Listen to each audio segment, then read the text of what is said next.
Welcome to एग्जामपीडिया। आज है 5 जुलाई 2020 और 5 जुलाई 2020 से करंट अफेयर्स के जितने भी इम्पोर्टेंट क्वेश्चन हैं उन्हें हम इस वीडियो में डिस्कस करेंगे। तो चलिए शुरू करते हैं। पहला क्वेश्चन, हाल ही में किसे मानवीय कार्य के लिए 2020 के डायना पुरस्कार के लिए चुना गया है? तो इनका नाम है डी फ्रेया ठकराल को। तो अभी दिल्ली की मात्र 13 साल की लड़की फ्रेया ठकराल को 2020 के डायना पुरस्कार के लिए चुना गया है। डायना अवार्ड, जिसे वेल्स की राजकुमारी डायना की जयंती पर युवाओं को सामाजिक व मानवीय कार्य के लिए दिया जाने वाला ये सम्मान है। और फ्रेया ठकराल को ये अवार्ड इनके द्वारा रिसाइकलर एप्लीकेशन को डेवलप करने के लिए दिया जा रहा है, जिससे यूजर्स को अपशिष्ट संचालन से जोड़ने का काम करती है। मतलब जो कचरे को उठाते हैं और उसे अच्छी तरह डिस्पोज करते हैं, उनके लिए इस ऐप को विकसित किया गया है और इसी ऐप के लिए इन्हें ये अवार्ड दिया जा रहा है। अब दूसरा ऑप्शन भी देख लेते हैं। तो ए किरण मजुमदार शॉ, ये बाइकॉन के संस्थापक हैं और अभी इन्हीं को EY world entrepreneur of the year 2020 का अवार्ड दिया गया है। इसके अलावा इनको ऑस्ट्रेलिया का सर्वोच्च नागरिक अवार्ड से भी सम्मानित किया गया है। बी कृतिका पांडे, इनको अभी एशिया रीजन के लिए कॉमनवेल्थ शॉर्ट स्टोरी प्राइज 2020 से सम्मानित किया गया है। सी सिद्धार्थ वर्धराजन, ये भारतीय पत्रकार हैं और अभी इन्हीं को फ्रीडम ऑफ स्पीच अवार्ड से सम्मानित किया गया है। तो आप इन चारों के नाम जरूर याद रखिएगा, ये बहुत इंपॉर्टेंट नाम है। अब आगे बढ़ते हैं। हाल ही में किस राज्य ने कुत्ते के मांस की बिक्री और सेवन पर प्रतिबंध लगा दिया है? तो इसका सही आंसर है बी नागालैंड ने। तो अभी नागालैंड सरकार ने पशुओं के प्रति क्रूरता पर चिंता के बीच एक महत्वपूर्ण फैसले में कुत्ते की मांस की बिक्री और सेवन पर प्रतिबंध लगा दिया है। इसे पशु क्रूरता निवारण अधिनियम 1960 के तहत फैसला लिया गया है। नागालैंड ने स्वाइन फ्लू के प्रकोप से पहले ही सुअरों के आयात पर भी बैन लगा दिया था और अब कुत्तों के मीट पर भी बैन लगा दिया है। अब यहाँ पर नागालैंड की बात हो रही है, तो इसकी कैपिटल है कोहिमा, मुख्यमंत्री हैं निपुहु रियो, गवर्नर हैं RN रवि। इसके अलावा अभी केंद्र सरकार ने अगले 6 महीनों के लिए नागालैंड को डिस्टर्ब्ड एरिया में रखा है। तो आप इस पॉइंट को भी जरूर याद रखिएगा। और गाइस, अगर ये वीडियो आपको अच्छा लग रहा है और आपके आने वाले एग्जाम के लिए हेल्पफुल है तो इसे लाइक और अपने फ्रेंड्स के साथ शेयर ज़रूर करिएगा। और अगर आपका कोई व्हाट्सएप ग्रुप का चैनल है तो उसमें भी शेयर ज़रूर कर दीजिएगा। और अगर आप में से कोई इस वीडियो को पहली बार देख रहा है तो आने वाले वीडियोस के नोटिफिकेशन के लिए आप इस चैनल को ज़रूर सब्सक्राइब करें और पास में आए हुए आइकन को ज़रूर प्रेस करिएगा, तभी आपको आने वाले वीडियोस के नोटिफिकेशंस मिला करेंगे। अब हम आगे बढ़ते हैं।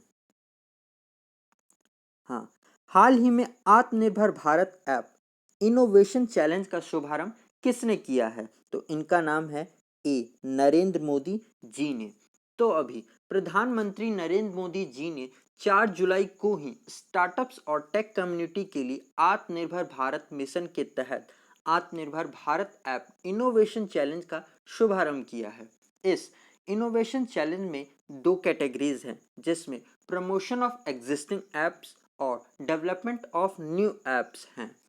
और इस इनोवेशन चैलेंज का उद्देश्य है कि भारत के लोगों के लिए मेड इन इंडिया ऐप्स को विकसित करना जो वर्तमान समय में लोगों की ज़रूरतें पूरी कर सके। और इस इनोवेशन चैलेंज की प्राइज मनी को 2 लाख से 20 लाख रुपए तक का रखा गया है, जिससे कि इनको मोटिवेशन भी मिल सके। तो आप इसे भी ज़रूर याद रखिएगा।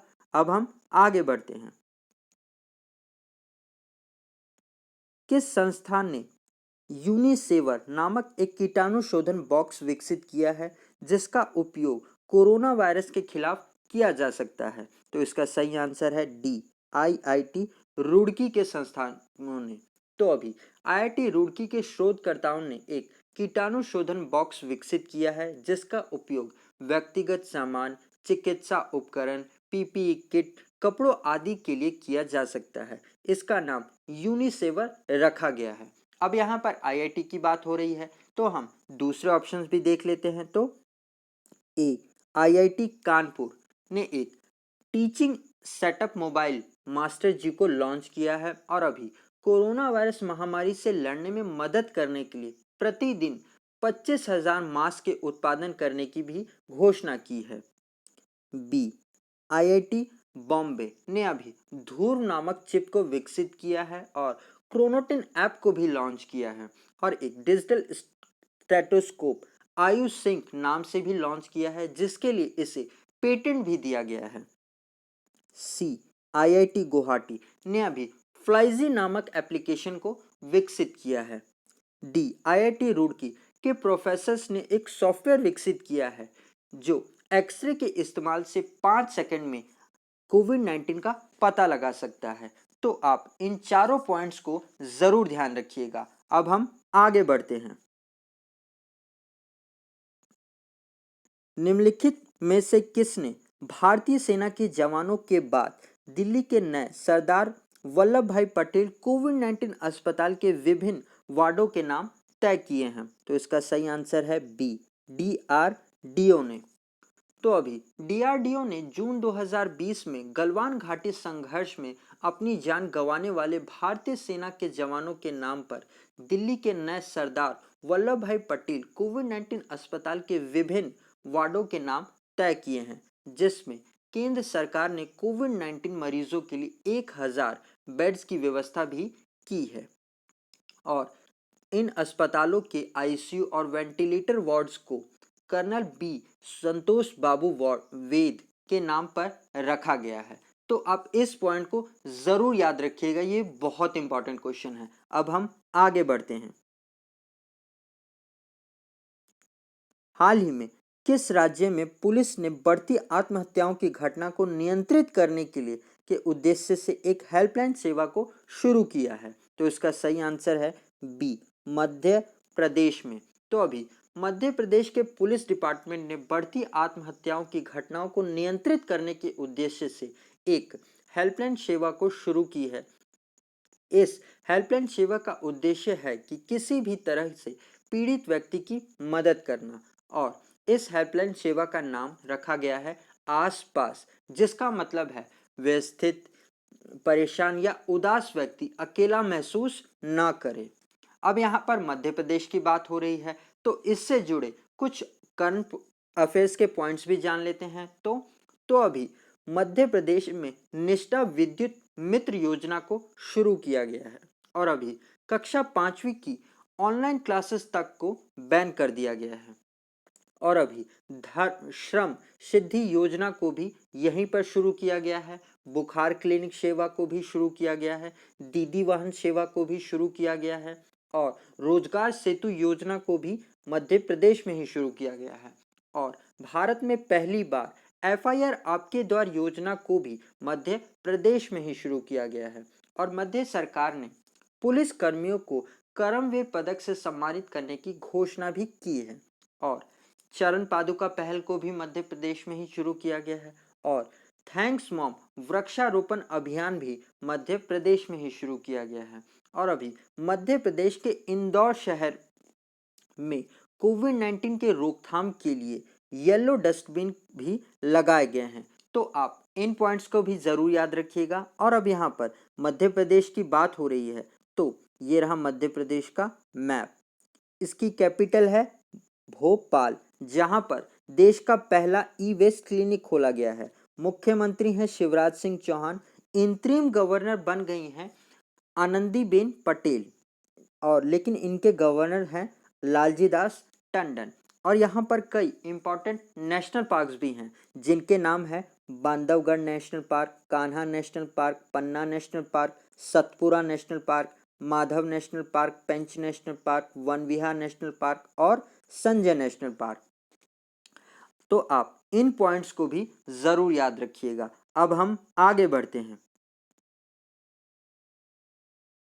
किस भाषा में ऑल इंडिया रेडियो ब्रॉडकास्ट ने अपना पहला समाचार पत्रिका कार्यक्रम शुरू किया है? तो इसका सही आंसर है ए, संस्कृत में।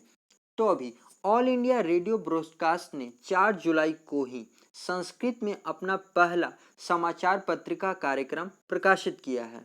इस कार्यक्रम का शीर्षक है संस्कृत सप्ताही, जो हर शनिवार को 20 मिनट के लिए प्रसारित किया जाएगा और इसे all India radio FM news channel 100.1 पर सुबह 7:10 पर प्रसारित किया जाएगा। इसे साप्ताहिक कार्यक्रम का उद्देश्य संस्कृत न्यूज को बढ़ावा देना है।